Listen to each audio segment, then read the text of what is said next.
Good morning, everybody. Let's take some seats. You'll have a chance to get your coffee in about 35 minutes.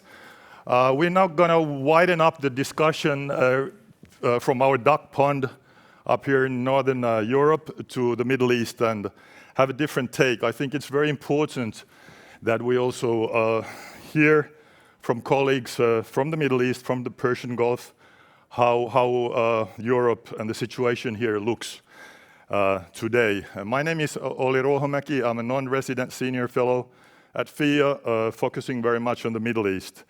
I had the distinct pleasure of meeting Dubai, Abulhoul, about a year ago in the Emirates, and I was very impressed by her sort of astute analysis of geopolitics and quite a few other issues. She is an accomplished Emirati author, a Rhodes Scholar, and a founder of Fiker Institute, which is an international affairs think tank based in Dubai. Fiker's institute's areas of research focus include, but are not limited to, decolonization, global governance, climate change, and gender equality.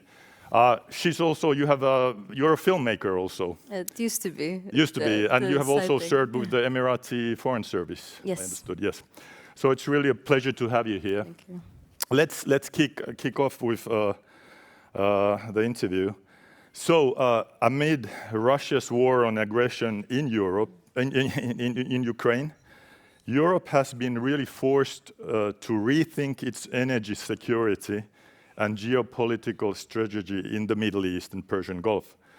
How do you perceive the ongoing impact of the Europe in Ukraine on Europe's security approach towards the Middle East and the Persian Gulf, particularly in terms of energy dependency and shifting alliances?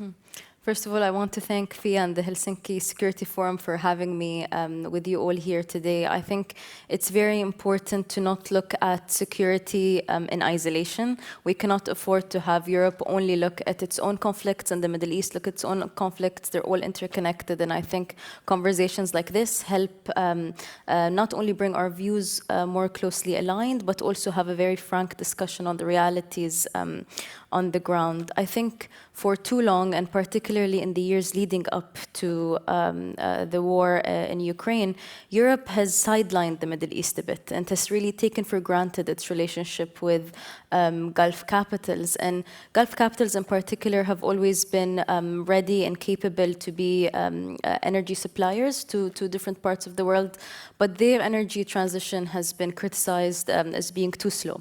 And I think fast forward to the war in Ukraine, and you see them emerge as credible allies to Europe. But I think we need to look at our relationship as Gulf to EU beyond just the oil spectrum and beyond just energy security. Whether we look at it bilaterally, so different European capitals with different Gulf and Middle East capitals, or through a multilateral umbrella. I remember we discussed a bit how to promote or work on the development of EU-GCC cooperation.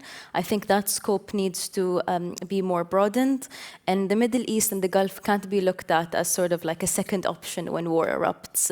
Relationship building takes time, and it's important for that relationship, if that relationship is to grow, we need to put rhetoric aside and focus on thematic areas that are actually of utmost importance to both regions, whether it's energy security, whether it's AI. I think what Europe misses really, or hasn't really realized, is the Gulf and the Middle East are moving towards a very multipolar world order, and that doesn't mean the same thing here. So I follow very closely Western analysis and think tanks, and there's always this bucketing of the West versus the rest. And I always say the rest is the majority, so it's not to the West's advantage to use that binary. We need to broaden up the scope and need to deal with each other in a more nuanced policy manner, I would say. Thanks for that, Dubai. Slightly linked to this question is that how is the war in Ukraine viewed from the Middle East and Persian Gulf, particularly, again, in terms of, you said a bit about the energy markets and regional security, but also diplomatic relations.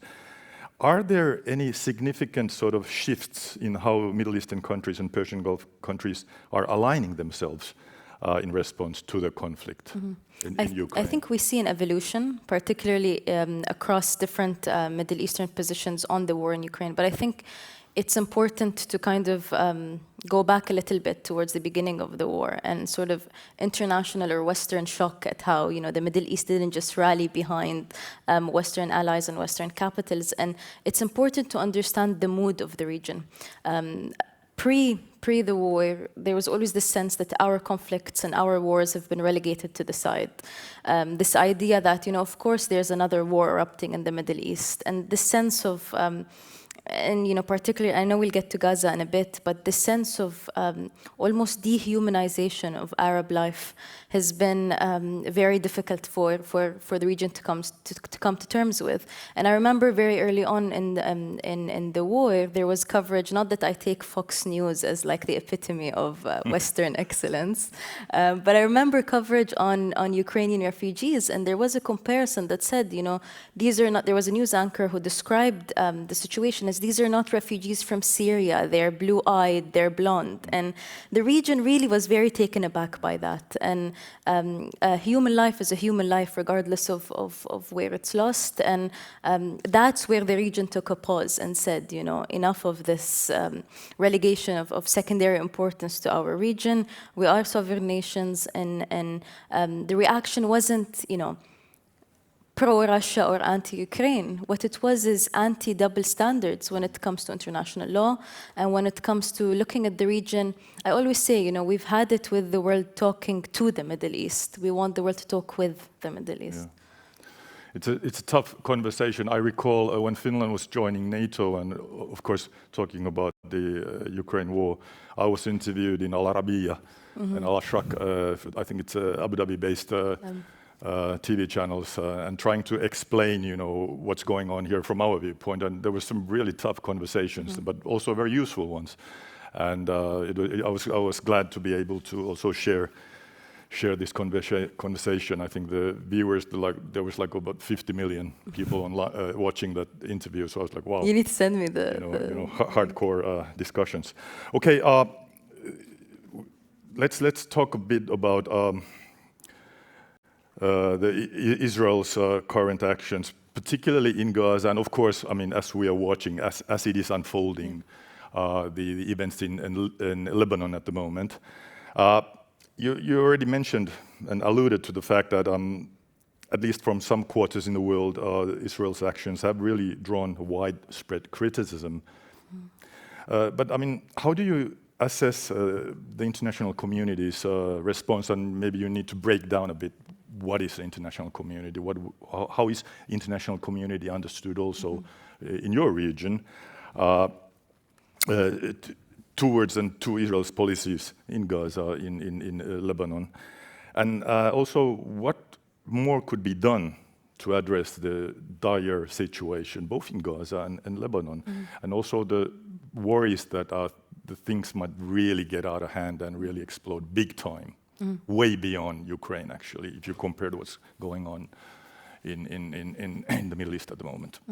I think it's definitely a multi-layered answer to this, so I'll try to answer the different chunks to the best of my abilities. But coming from the region, coming from the Middle East, we are in pain. We feel very paralyzed, we feel very disappointed with a sort of paralysis in international law that we haven't seen to this extent. And I'm a multilateralist, I'm a proponent of international law. I think despite its flaws, it's the only way forward, but it feels like it's not being applied equally. And when we talk about the erosion of trust in international law, it's not gonna make anyone safer.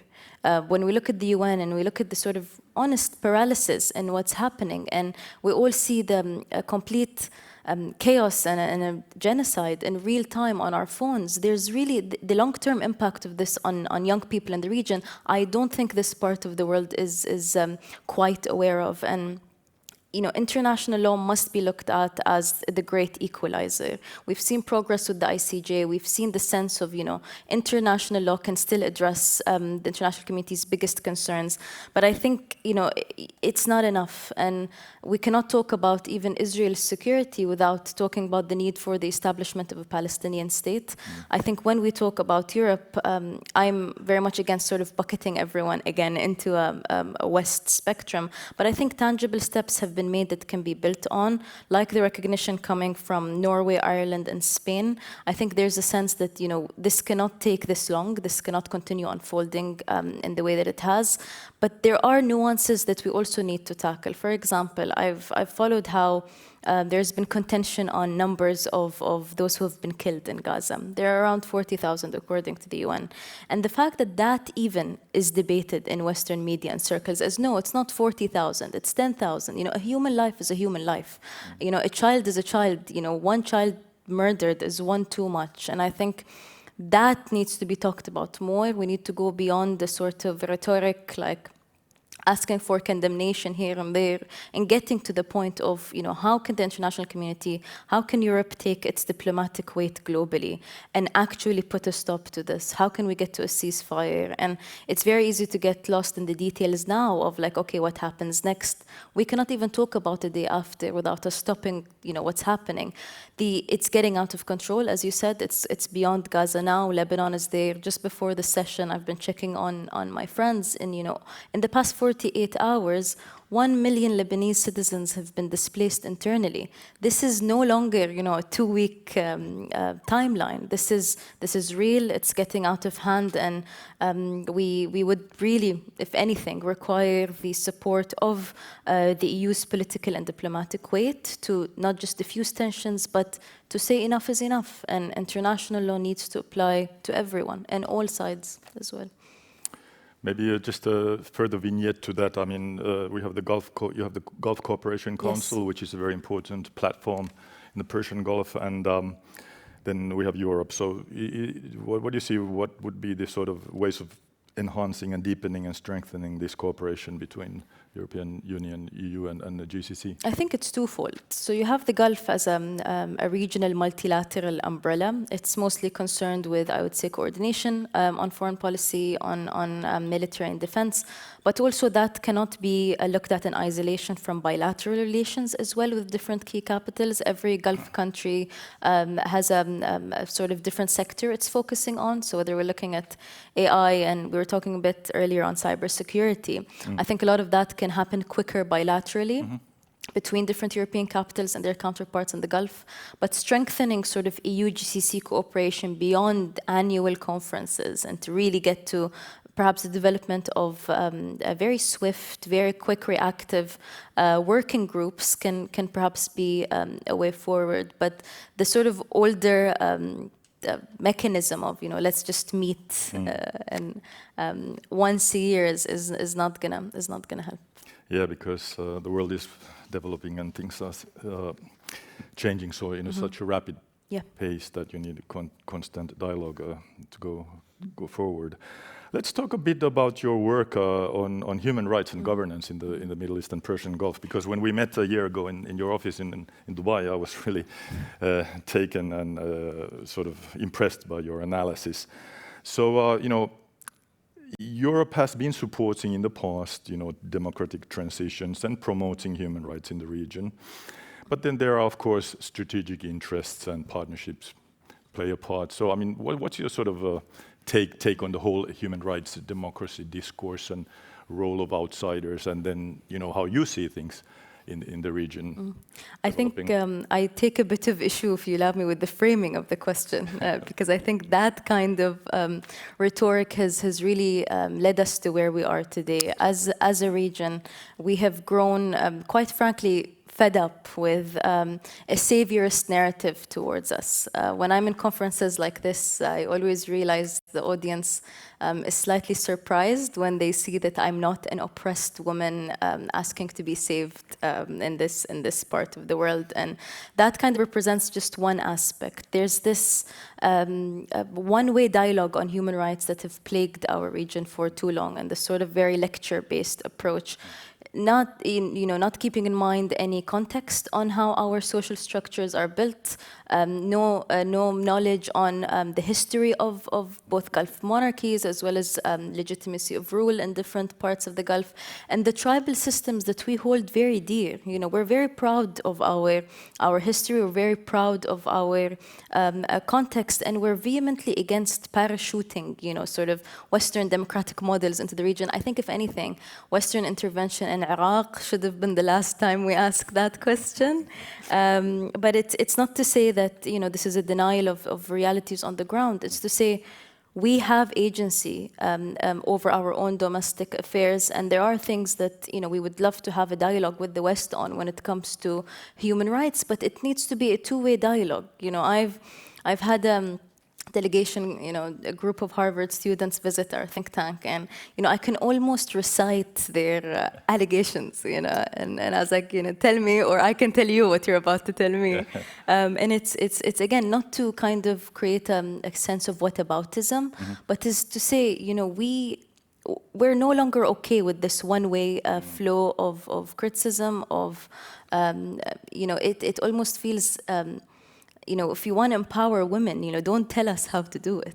We know our context, we know our history, and we're very happy to engage into a dialogue. I always say, how ridiculous would it be if, I took a delegation to Washington to tell them, let's save women in Texas from, what's happening. And women around the world need to talk. We need to have mechanisms like this, but it needs to be productive. The same old Orientalist templates don't have any space anymore in 2024.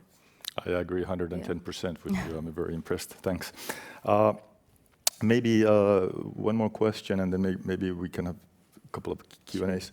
So looking ahead, in the sort of near or middle-term future, I mean, how do you envision the Middle East, Persian Gulf, European relations developing in terms of security, in terms of economic partnerships, and also, very importantly, political cooperation? I mean, what kind of steps could we both take to work on this file? One of the main reasons we launched Fiker Institute 3 years ago now was to really also build a Europe studies program, because I think it's not just Europe needs to know more about the Middle East. We need to study Europe as well, and I think that's a mind shift that wasn't previously there. I think in the region there are countless Middle East experts, in Brussels, but I can count only a few EU experts in the Middle East, and so that imbalance in knowledge production and policy formation is definitely a gap that needs to be filled. I think there's a lot of space for the third sector, so think tanks, research entities, NGOs, to help bridge that gap. So yes, you're always going to have sort of track one, diplomatic relations, track one, defense, intelligence, etc. But what you really need is track two and track three, and bringing in researchers and civil society as well in the conversation. So I think more of that platform building is really important, and forums like this are a great example. The second aspect I would look at is how can we capitalize more on thematic cooperation. So not just looking at it, through sort of hard policy lens. Yes, you're going to have your mechanisms for defense, but how can we look at climate security as well? Climate migration is not talked about enough, and the ramifications of it are going to be disastrous. So how can we look at thematic ways within the security defense spectrum, including climate, including AI? I think AI needs to move from being a talking point to actually being, a policy consideration. And how does that look like tangibly? And the sort of global AI arms race is not one that we can afford Europe and the Middle East, and particularly the Gulf, not talking to each other on as well. Thanks for that, Dubai. I think we have time for a couple of questions. I think we'll get Mark. Mark Katz, Chair of the FIIA Scientific Advisory Council, and I've written a little bit about the Gulf's relations with Moscow over the years, and I appreciate your explanation, your discussion of the UAE's view in particular of maintaining good relations with Russia as well as the West, and I would even say that there's been some positive elements. In other words, the UAE's role in prisoner exchanges between the Ukraine and Russia. But one thing I think I'm wondering is of concern to you, and that is, as we've seen the war in Ukraine continue, we've seen Russia's dependence on Iran grow. And of course, Iran presents a challenge to many countries on the Arab side of the Gulf. And I'm just sort of wondering, it seems to only make sense, to pursue the relationship with Russia if Russia can restrain Iran, but can Russia do that? In other words, does your good relations with Russia pay off in terms of restraining Iran or not? And is that something of concern to you? Thank you. I think we've seen, particularly in the past year and a half, a sort of rapprochement between Gulf capitals and Iran. I think the emphasis has been from Gulf countries, whether it's their relationship with Russia or Iran, an emphasis on de-escalation. I think early on, there were a bit of doubts on how that would work. But I think, as you said, initiatives, particularly from the UAE and Qatar on the prisoners exchange is one way that I think has been a win, really, for relations not just between, directly UAE and the Gulf, Ukraine and the Gulf, but also Europe and the Gulf. It forged a space where there was scope for a midway in terms of what can we work on together instead of taking a very black and white approach to it. I'm not sure, to be very honest, how to read Iran's development on that, particularly with everything else happening right now in the region. I think the Gulf capitals will continue to urge for restraint, but I don't see a sort of direct confrontation in the coming phase. Thanks. Katja, I think your hand was up, wasn't it? Katja Kreutz from FIIA, but I think I'll just have a comment, and I have the comment in my capacity as an international lawyer. So you said that international law is the great equalizer, or it should be the great equalizer. In my opinion, that's putting the expectations way too high for international law as a legal system. Because we have to acknowledge that international law gets its precise content from politics, so it's not separate from politics. So the practices, the opinions, the statements, they all form what international law really is about. So there's no neutral reading of international law. And we can take non-intervention as a rule that we find in the Charter, and we all know that it's very contested, and people can give it a million different readings. But I do share, the desire to be more mindful of how we treat international law and its rules, and of course try to apply it in more equal ways across, in different parts of the world. Thank you. And if I might add, actually, on that, a big thing that I can kind of see Europe and the Middle East really work on or champion is how do we put forth a global governance reform agenda that can address these points as well. I'm a fan of the UN General Assembly, but it seems like the speeches are repeated every single year. Almost everyone talks about the need for global governance reform, but there hasn't been an actual effort to put forth what that looks like. We talk about UN Security Council reform, but tangibly as next steps, what can we do about it? Otherwise, we'll keep repeating it with every UNGA. Thanks. Any others? Gentleman up I think it's David Korpela. Yes, my good colleague. David Korpela from the EU Office of the Special Envoy to the Horn of Africa. You mentioned the multipolar world and the GCC's view of itself within that framework. I wonder if you could say a few words about that. How I hear the term middle powers being used. How does the Gulf view itself as part of this multipolar world? And also we see the Gulf venturing into the mediation space. So do they see themselves as a bridge between China and the West or resolving some of the conflicts?